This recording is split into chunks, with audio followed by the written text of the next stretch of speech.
Fire signs, tignan po natin kung ano yung mensahe para sa'yo ngayong araw. Keep in mind po na ito ay general reading lamang, so hindi po lahat ay makaka-relate, so be open-minded. Sa mga hindi pa po nakasubscribe dito sa ating channel, please subscribe na po kayo. And palike na din po ng ating video, at sa mga nais pong mag-avail ng ating private readings, ng ating Evil Eye Amulet, ng ating Tears Bracelet, makikita nyo po yung link sa description box. Tarot Intentions by Aliana Rey. So, para saan nga ba ang ating Tears Bracelet at ang ating Evil Eye Amulet? Okay, pangontra po yan sa kulam, sa barang, sa sumpa, sa mga nag-evil eye po sa inyo, sa mga naiinggit sa inyo. Pangontra din po yan sa aksidente. Pampaswerte po yan sa love life, sa career, sa business, sa travel, ano pa, saan pa. Kung gusto nyong ma-promote, ayan, sa health din, okay din po yan. Okay, so kung interesado po kayo, ayan, message na lang po kayo sa ating Facebook page. Tarot Intentions by Aliana Rey. Tingnan natin. Okay. Ano yung mensahe? We have opposites attract. Ayan. So, pwedeng mas nagugustuhan nyo ba yung mga tao na, 'di ba, yung opposite ninyo. I mean, syempre ayan, yung ano ba, na-attract kayo sa kanila because magkaiba kayo ng ugali. Siguro nung umpisa medyo naiinis yung iba sa inyo. Ayan, pero alam mo, nakikita ko dito, pwedeng yung iba po sa inyo, mas nagiging, kunwari sa kaibigan, mas nagiging kaibigan ninyo yung hindi ninyo kaparehas ng ano, ng paniniwala. Okay, religious beliefs. Yung iba po sa inyo. Yan, di mo rin alam kung bakit. Siguro kasi, ayun, yung iba po sa inyo na fire signs, because some of you are very open-minded, kaya ganyan. Kaya kahit kaiba mo ng paniniwala, ayun, nagkakasundo kayo. Tingnan natin, yung iba rin naman sa inyo, kunwari lalaki kayo, ang mga nagiging kaibigan nyo, puro babae. Yung iba naman sa inyo, kung babae kayo, puro lalaki yung nagiging kaibigan po ninyo. So, mga ganon, parang nagiging yung iba sa inyo, one of the boys or one of the girls. Ganyan po. Tingnan natin.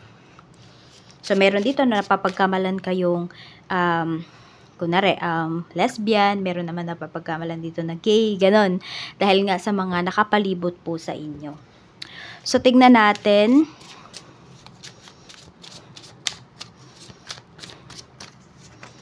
Meron tayo ditong gifts. Okay. So, ayan. Pwedeng meron kang mga marireceive na gifts.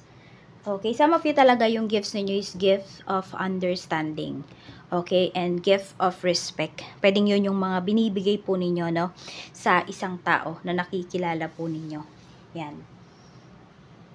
Pwedeng yun nga, pag nagkakaroon kayo ng kaibigan, diba? Dahil iba-iba kayo ng paniniwala, pero nire-respeto mo yun. Siguro isa yun sa mga nagugustuhan sa'yo ng mga kaibigan mo, or ng mga tao sa paligid mo po. Tignan natin ano pa yung mga pwedeng mangyari para sa'yo.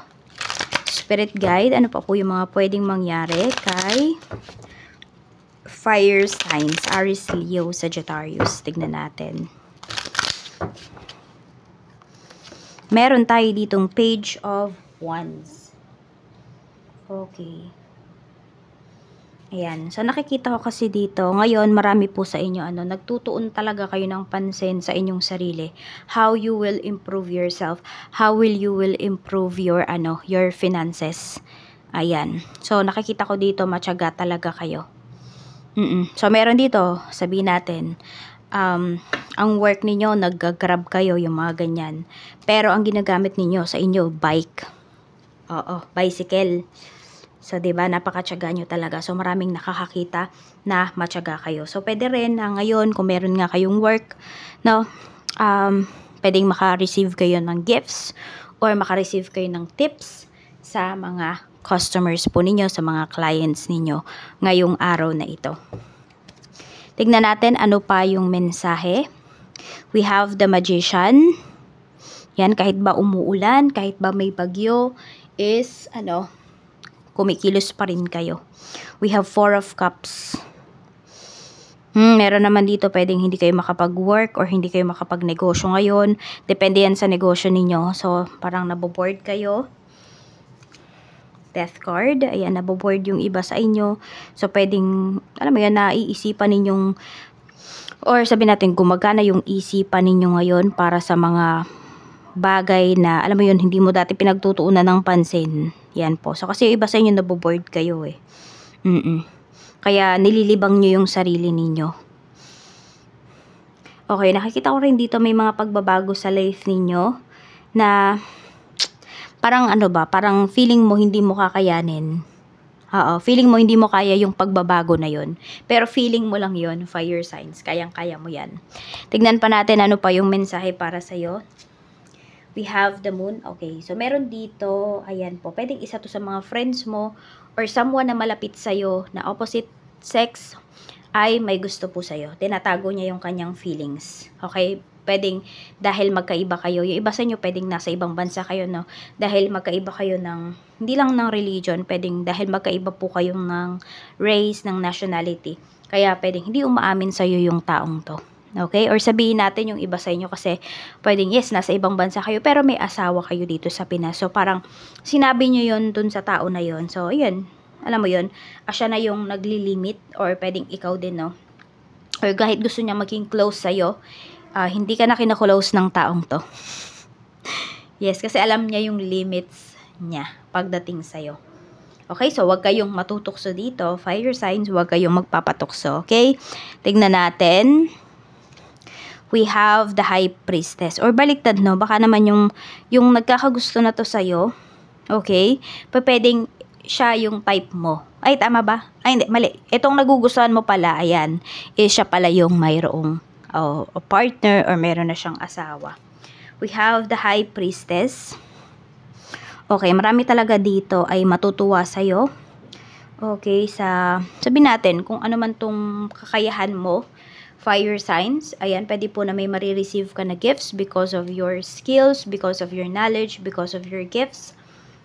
Maraming matutuwa sa'yo dito ngayong araw. Tingnan natin yung Page of Wands. We have Nine of Swords. So, hindi talaga kayo kampante sa kung ano yung mayroon kayo. Sabihin natin, fire signs, may pera na kayo. Pero alam mo na, kulang pa rin yung pera na yun. So, talagang nag-iipon yung iba sa inyo dito. Pinapaganda or gusto nyo talagang pagandahin yung life ninyo. Hindi kayo tumitigil. Yung iba nga sa inyo parang gabi na, ang dami-dami nyo pa rin iniisip. Alam mo yung hindi huminto sa pag-iisip yung iyong brains. Tingnan natin. Kaya minsan yung iba sa inyo, yung mga iniisip nyo bago kayo matulog, napapaginipan nyo pa.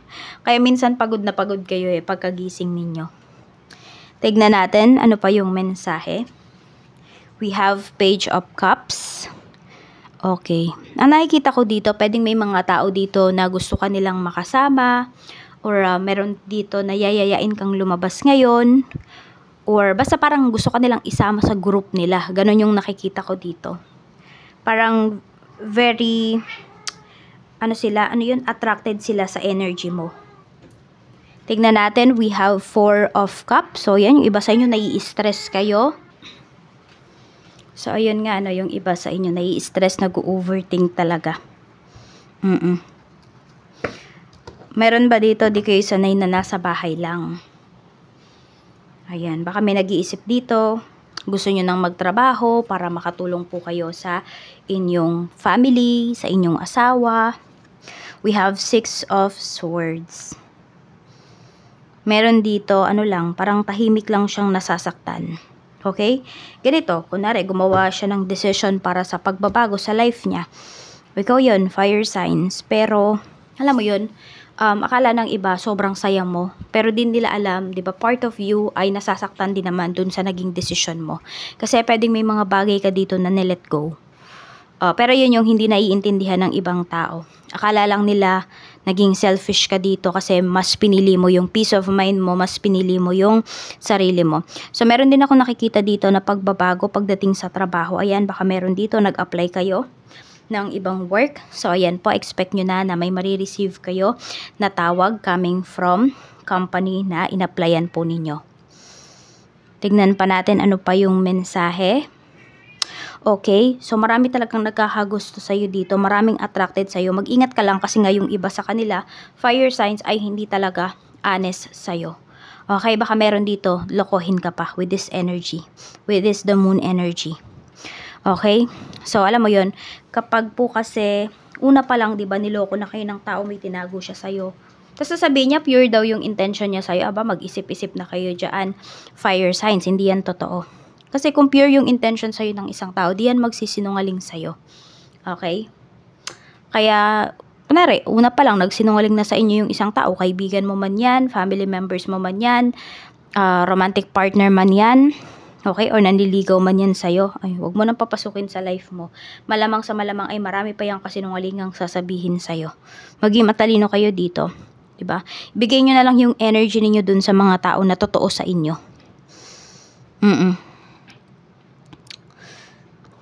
Okay. Marami din po sa inyo dito, power manifestor kayo. Kung ano yung iniisip nyo, nakukuha nyo talaga yan. Nagiging reality siya. Na ano yun, na dadala nyo dito sa reality. Kaya iwasan nyo talagang mag-overthink, iwasan ninyo na mag-isip ng mga negatibong bagay. Yan, wag na kayong mainip dito sa mga hinihintay ninyo. Darating na po yan, 4 to 6 days from now. Okay, meron naman dito, pwedeng, di ko alam kung byuda or byudo ba kayo. Kasi parang nalulungkot pa kayo dito sa pagkawala ng isang tao. Parang feeling mo hindi ka maka-move forward. Yung